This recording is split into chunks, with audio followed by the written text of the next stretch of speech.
we got 10 minutes, and then the wrap. I got 5 minutes. Got it. So we're gonna talk briefly about. I got 2 minutes about swarm traps, right? So I think every beekeeper should think about putting a swarm trap up, right? Or clipping your queen's wings. If you clip the queen's wings, she's only going to land up on the ground. She's not going to end up in somebody's house, right? If you put a swarm trap, they're likely to find your swarm trap instead of somebody's roof. So swarm traps are a good idea to put up, and they're lots of fun. It's like Christmas, right? You never know when a bee's going to go in there and what you're going to catch. So I'm a big fan of these. This one's going to go up when I go home because that's what I do this time of year. And so what is a swarm? A swarm trap is a box that you hang, right? So you're trying to entice that swarm to choose your box versus the tree or somebody's house. So what size box should you use? Remember that bees in nature prefer 35 or 40 liter cavities, which is basically the size of an 8 or 10 frame deep.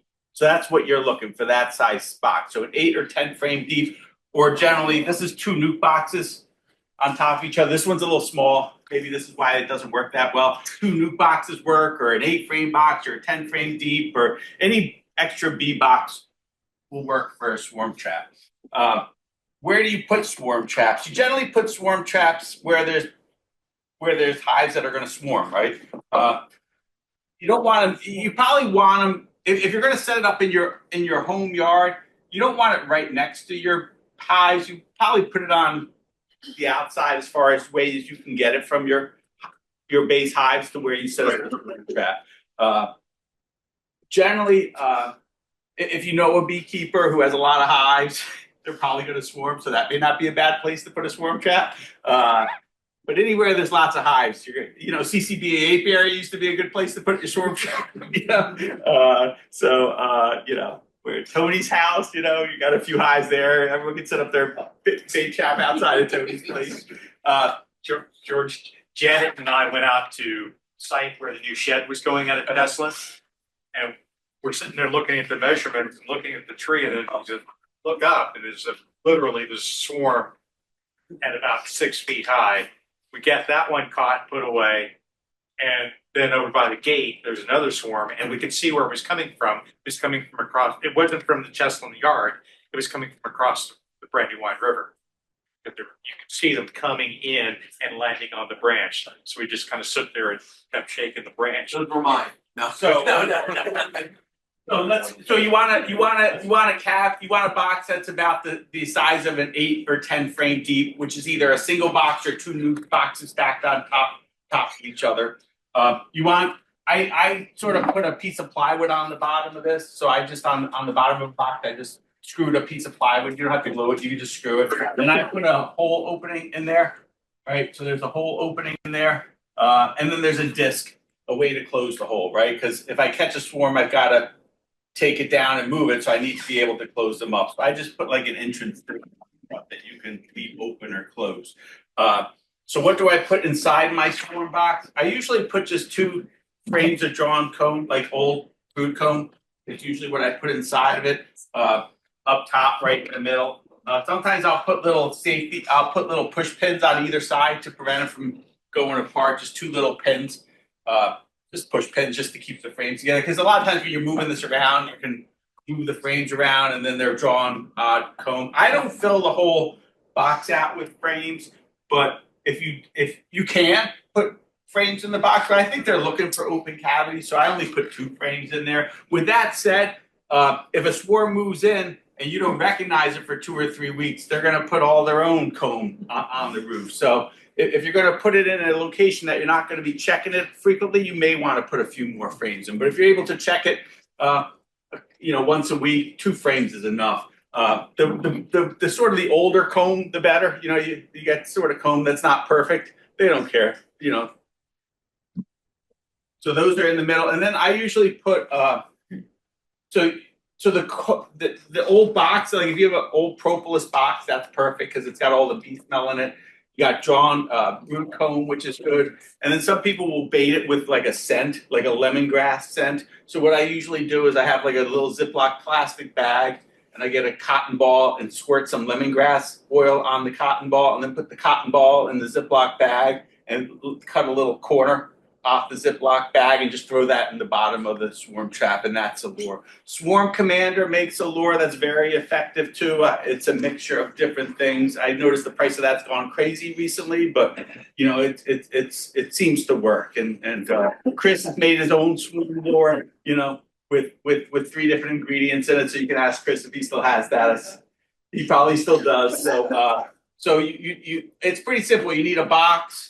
You need some frames, you need a lure, and you need a way to hang it from a tree, right? So these are boxes we made at some point that just sort of use a nail on a tree and put this on a tree. You can use a French cleat system that works well. Tom Dunbar used to be a member of the club, and he used the French cleat system where he had half of the French cleat attached to the tree and just put the other half of the French cleat on the box and just put it up on the tree and was able to take it down every year. How high up do you put it? We'll get there, and then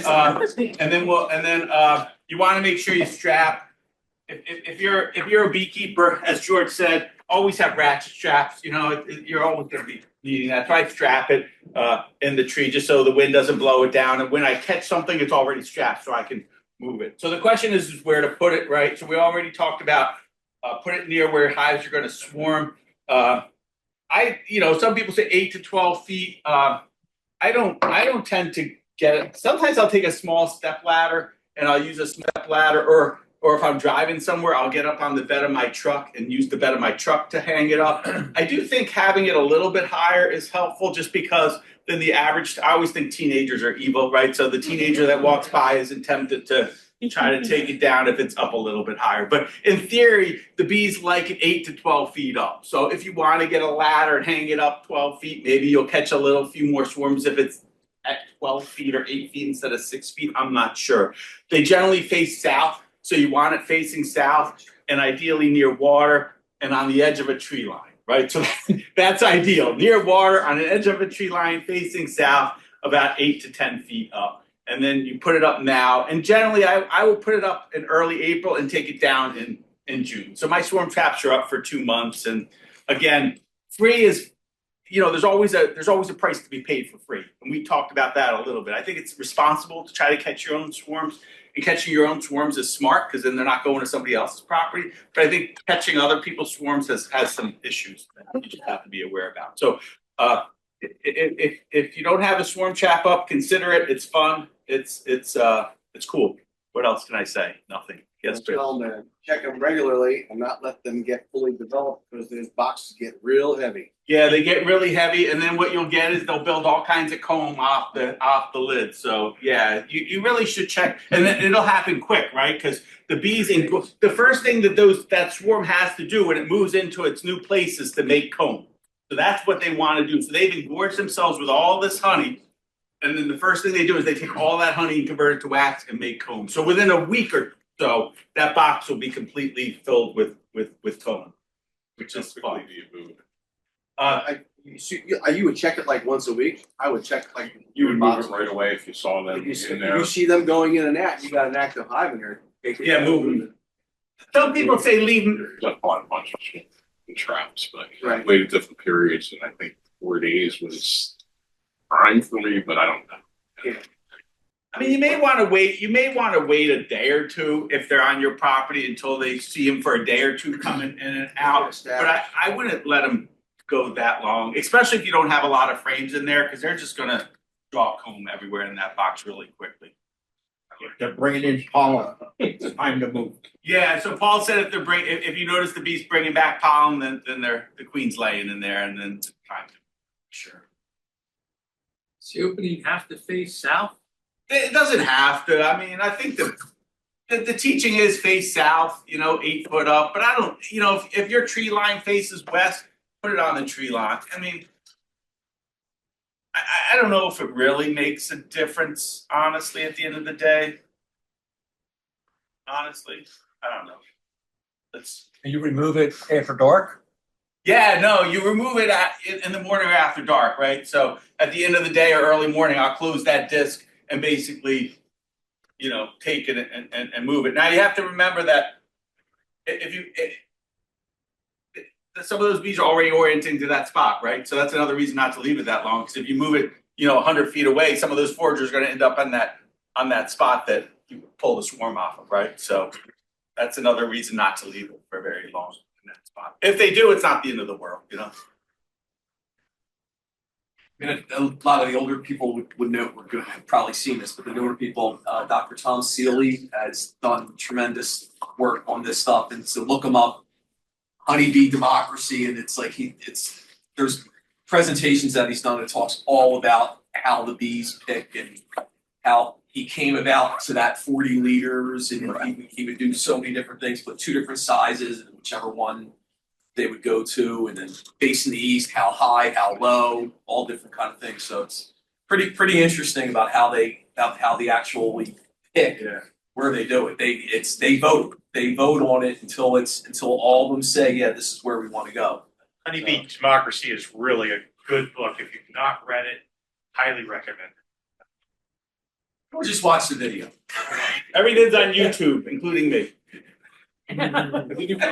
Have you had any problems with pests going into your hot traps? I know some people Pests? say, like birds or squirrels. See stuff shoot out there? Okay. I just wanted to make this say to put some type of hardware cloth. Yeah, I put hardware cloth over the front to keep it from turning into a bird nest. I just I wanted have to hornets actually too, see and that. it's always interesting when you open that thing, it's full of hornets. If you put it up the beginning of April and take it down the 1st of June, generally nothing moves in. The longer you leave it up, the more likely it is to something to move in for the most part, Greg. So I just think it depends how lazy you are. Us innovators tend to be lazy. Yeah. So, question, do you think it would make a difference if you used one of those plastic boxes they have now for hanging the tree versus the wood? Do you think they'd be less attractive because of plastic? I'm going to defer to the congregation Because for the that. plastic ones they're made so they lock more, you know what I mean? So even though you would still wanna strap it for safety, I'm thinking like. I mean, Together, right? Give it a shot, right? Throw it up, throw 2 frames in it, put some lure in it, and see what happens. You know what I mean? Like, people must use them. I don't have any plastic boxes in my apiary. Anyone caught swarms in plastic boxes? They work for transport. Howard, Yes, Howard. I made boxes out of old political signs. Uh-huh. And I have caught some swarms, I'm a little concerned that I did paint it. There's too much light coming in. I'm not sure how much difference, but I've caught, one interesting time is I had 3 boxes I was gonna put out somewhere. A swarm came in and half the bees went to the top box and half went to the bottom box. And I thought they'd figure it out, but they both degorged their honey into both boxes. And I was thinking, this isn't like 2 different swarms at the same time, right? I was combining them. I've seen people hang buckets with holes in them for swarm traps, honestly. So it must I've seen that too. work. but, I was just wondering if it's one of those like pro new boxes. Yeah, no. it's the classic, it depends. They're not reading the books you're reading. Right, so I mean. They'll go anywhere. And I've then caught them in try- my own apiary. Just you have an empty hive at the end and suddenly the next day it's full. You try 10 different things and it's gonna work differently Some everywhere you stuff put works, it. some stuff doesn't.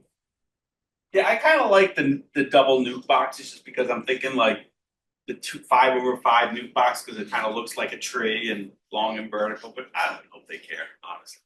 I think lures make a difference though. I like Swarm Commander, but it got too expensive for me, and now I just use Is lemongrass. Swarm Commander different than lemongrass? Yeah, it is. Yeah, yeah. It is.